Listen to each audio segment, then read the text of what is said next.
Hello বন্ধুরা, কেমন আছো সবাই? আশা করি সবাই খুব ভালো আছো আর আমিও তোমাদের ভালোবাসায় ভালোই আছি। তো আজকে হচ্ছে মহাশিবরাত্রি আর আমি এখন এখান থেকেই আমার ব্লগটা স্টার্ট করছি। তো প্রথমেই তোমরা দেখতে পাচ্ছ যে এটা হচ্ছে পালং শাক।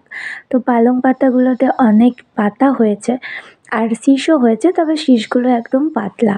তো আজকে আমি আর তোমাদের দাদাভাই উপোস করেছি, শুধু মেয়ের জন্যই রান্না হবে, তো রান্না করব খিচুড়ি। তো সেই জন্যই পালং পাতাগুলোকে, এই পালংয়ের শীষগুলোকে কেটে নিচ্ছিলাম, কারণ তরকারিতে এত পাতলা শীষ কিন্তু খুব একটা ভালো লাগবে না, তাই পাতাগুলোকেই নিয়ে নেব। আর এই জায়গাটায় দেখো, মেয়েকে পালং পাতা তুলতে বলেছিলাম, ও দেখো কী করেছে, এত সুন্দর লঙ্কা গাছের মাথাটাকেই কেটে ফেলেছে। আর এই জায়গাতে একটা মিষ্টি কুমড়ো গাছ হয়েছে, কত সুন্দর হয়েছে, গাছটা কিন্তু নিজের থেকেই হয়েছে। আর আজকের ওয়েদারটা এত সুন্দর, একদম ঝলমলে, তবে গরম রৌদ্রের তাপটা কিন্তু নেই বললেই চলে।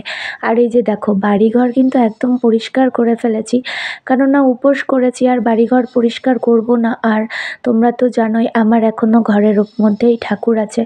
আর এখানে দেখো মেয়ে বসে ড্রয়িং করছে। তো যতদিন আমি ঠাকুরঘরটা উপরে করে নিয়ে যেতে পারিনি, ততদিন এইভাবেই থাকতে হবে।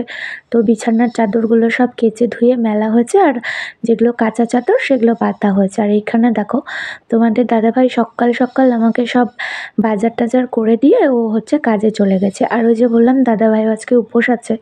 তো তোমরা হয়তো ভাববে যে এতগুলো ফলমূল কি হবে, একটা শিবরাত্রিতে এত ফল? তো না, এই ফলগুলো আমার সারা সপ্তাহের জন্য একবারে নিয়ে চলে এসেছে, কারণ পরের দিন বৃহস্পতিবার পড়ছে, তারপরে মেয়ের স্কুল, আমিও মাঝে মধ্যে ফল খাই। আর এইখানে দেখো হচ্ছে সাবু, এই জন্য একেবারে বেশি করে নিয়ে চলে এসেছে। আর বাড়ির পুজোটা সেরে নিয়েছি, কারণ স্নানটা হয়ে গেছে। আর এগুলো সব ধুয়ে টুয়ে রেডি করে গুছিয়ে রাখছি। তো অর্ধেক ফলমূল আমি ফ্রিজে তুলে দেবো, আর যেগুলো পুজোর জন্য সেগুলো রেখে দেবো। তো এই জন্যই বড় ডালিতে গুছিয়েছি। আর এখানে দেখো রয়েছে লাড্ডু, 5 রকমের মিষ্টি, দই আর রসগোল্লা।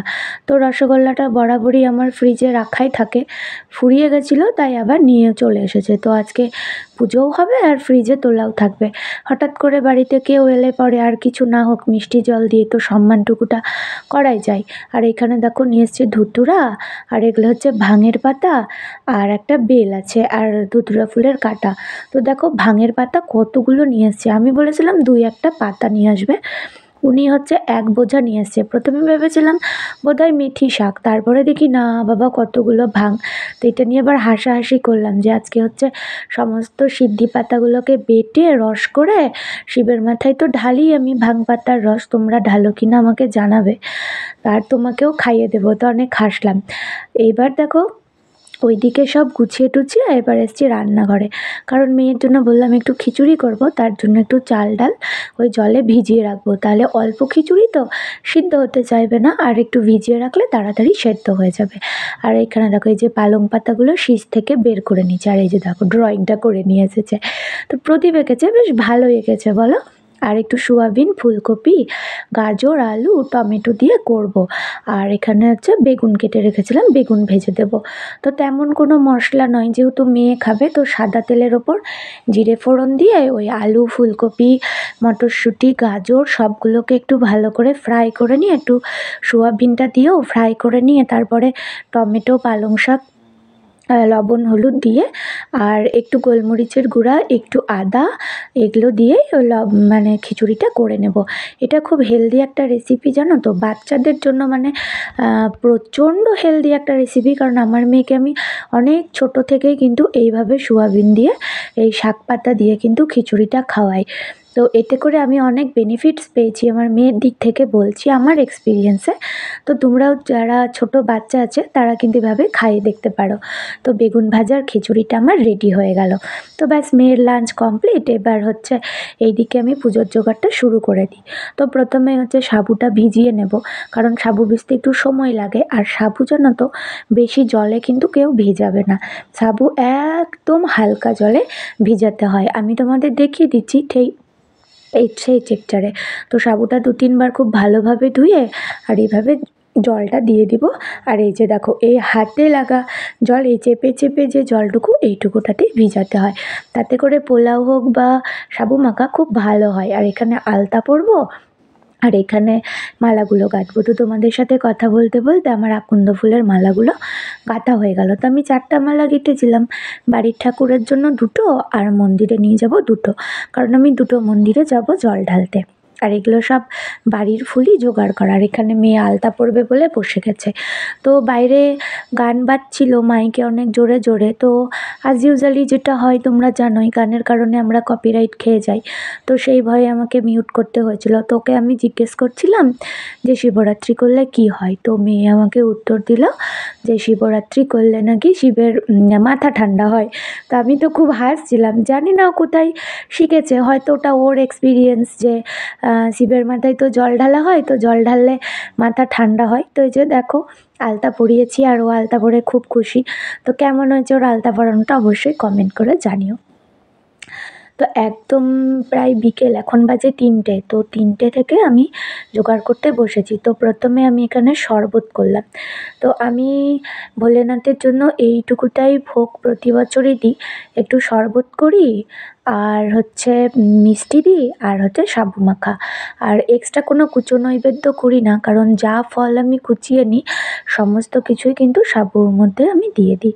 তো এইভাবে আমি একদম ছোটোবেলা থেকে করে আসছি। একদম ছোটোবেলা বলতে ওই ধরো আমি ক্লাস 6-এ পড়ি, তখন থেকে কিন্তু আমি এই শিবরাত্রিটা করছি। আর তখন থেকেই আমি এইভাবেই শিবরাত্রিটা করে থাকি। সারাদিন নির্জলা উপোস করি আর সন্ধ্যাবেলা পুজো করে এসে এইভাবে আমি ফলার করি, মানে সাবুর মধ্যে সমস্ত ফল দিয়ে সাবুটাকে দুধ, কলা, চিনি, বাতাসা, কাজু, কিশমিশ, খেজুর, নারকেল কোড়া সমস্ত কিছু দিয়ে মাখিয়ে নিয়ে তারপরে সেটাই নিই।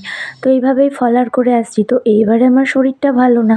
তো আমাকে একটা দিদিভাই সাজেস্ট করেছিল যে এইভাবে করবে। তো দিদিভাইয়ের কথাটা অনেকটাই পালন করেছি। তবে আমাকে মা বলেছিল যে লুচি করে নিতে, কিন্তু আমি আর লুচিটা নিতে পারলাম না, মানে মনটা না সায় দিল না। আর ঠাকুরও অনেক জোর দিয়েছিল আর তোমাদের অনেক ভালোবাসা যে আমি খুব সুস্থভাবে আমার ব্রতটা আমি পালন করতে পেরেছি। তার জন্য আমি মহাদেবের কাছে কৃতজ্ঞ। আর তোমাদের অনেক ভালোবাসা যে আমি এতটাই সুস্থ ফিল করেছিলাম যে পুজোটা আমি পরিপূর্ণভাবে কমপ্লিট করতে পেরেছি। তো বাড়ির ঠাকুরকে দেখো জলাভিষেক, দুধাভিষেক করে নিয়ে, মানে পঞ্চামৃত দিয়ে স্নান করিয়ে তারপরে এভাবে সাজিয়ে নিয়েছি। তো বাড়ির ঠাকুরের পুজোটা আমি এইভাবেই করে থাকি প্রতি বছর। আর এইবারে হচ্ছে আর যে সমস্ত ফুল সবগুলোই কিন্তু আমার বাড়িরই ফুল। বাড়ির ফুল দিয়ে ঠাকুরকে পুজো করতে কিন্তু খুব ভালো লাগে। আমি কিন্তু বাজার থেকে তেমন কোনো ফুল নিয়ে আসিনি, শুধু ওই বেলপাতাটা কিনে নিয়ে এসেছিলো আর ফলমূলগুলো কিনে নিয়ে এসেছিলো। আর ফুলগুলো কিন্তু আমার বাড়ির, আর কয়েকটা ফুল আমি আশেপাশে থেকে জোগাড় করেছিলাম। আর এইভাবেই প্রতি বছর আমি শিবরাত্রি করি। আর যতদিন আমি ঠাকুরঘরটা বললাম না উপরে করব বলে মিস্ত্রি বলে গেছে, তো যতদিন করিনি বন্ধুরা ততদিন আমাকে এইভাবেই করতে হবে। তো ঠাকুর যখন চাইবে নিজের জায়গা নিজেই করে নেবে। আমরা যতই চেষ্টা করি তার মর্জির বিরুদ্ধে তো যেতে পারবো না। আর আমি একটু ঠাকুর ভালোবাসি। আর পুজো পাঠটা জানো তো আমি সেই ছোটোবেলা থেকেই করে আসছি। আমি এই মেয়েদের ব্রতকথা পড়ে যেটুকুটা শিখেছি তার উপরে ভিত্তি করে আমার মন থেকেই কিন্তু আমি পুজোটা করি। তো দেখো এইবারে হচ্ছে প্রদীপ আরতি করে নিচ্ছিলাম। আরতি করার পরে ধূপকাঠি ধরিয়েছি। আর হ্যাঁ, তারপরে হচ্ছে আমি কর্পূর আরতি করেছিলাম, কারণ মহাদেবের পুজোতে কর্পূর আরতিটাই কিন্তু শ্রেষ্ঠ আরতি। কর্পূর ছাড়া কিন্তু মহাদেবের পুজো হয় না, তার জন্য কর্পূর আরতিটা করেছিলাম। এবার আমার পুজো কমপ্লিট। আর এখানে দেখো রেডি তো হয়েছিলাম, এবার মন্দিরের উদ্দেশ্যে রওনা দিয়েছি। তো মেয়েকে নিয়ে যাচ্ছি আর বাইরে বেশ হাওয়া, এই জন্য মেয়ের কানটা ঢেকে নিয়ে যাচ্ছি, ওর আবার একটু ঠান্ডার দোষ। আর এইটা হচ্ছে আমাদের বাড়ির কাছে, তোমরা এই মন্দিরটা অনেকবারই দেখেছো, এখানে ষষ্ঠী পুজোও হয়। এই বটগাছটা অনেক পুরনো আর এই বটগাছের তলায় আছে এই শিবলিঙ্গটা। তো আমি অনেক ছোট থেকেই এটা দেখে আসছি, তো শুনছি তার আগের থেকেই এটা। তো যাই হোক, তো আমি এখানে পঞ্চামৃতটা প্রথমে বাবার মাথায় দিলাম, মাখিয়ে নিচ্ছি। তো প্রথমে আমি আগে জল দিয়ে শিবলিঙ্গটাকে ধুয়ে নিয়েছি, কারণ সবাই সবার মতো পুজো করে গেছে। এই জন্য যে কোনো শিবলিঙ্গতে পুজো করতে গেলেই আগে কিন্তু শিবলিঙ্গটা জল দিয়ে ধুয়ে তারপরে তোমার মতো তুমি পুজো দেবে। তো আমরা দুজনেই পঞ্চামৃত দিয়ে একসাথে আগে দুধাভিষেক করছিলাম, মানে দুধ দিয়ে বাবাকে অভিষেক করছিলাম, তারপরে জল দিয়ে অভিষেক করছিলাম। তো পুজো দেওয়া কমপ্লিট, যা ছিল ফুল ফল পাতা সমস্ত কিছু নিবেদন করে বাবাকে আরতি করে এবার বেরিয়ে পড়েছি আমরা বড় মন্দিরের উদ্দেশ্যে। তো হ্যাঁ, আমরা যারা গাজলে বসবাস করি তারা সবাই চেনো এই মন্দিরটা। এটা হচ্ছে আমাদের গাজলের সর্বপ্রাচীন আর সর্ববৃহৎ হচ্ছে মন্দির। তো অনেক পুরনো এই মন্দির। আর সবথেকে লেটেস্ট, তোমরা হয়তো ভাবতে পারো যে এত বড় মহাশিবরাত্রি আমাদের এখানে কি কেউ পুজো করে না?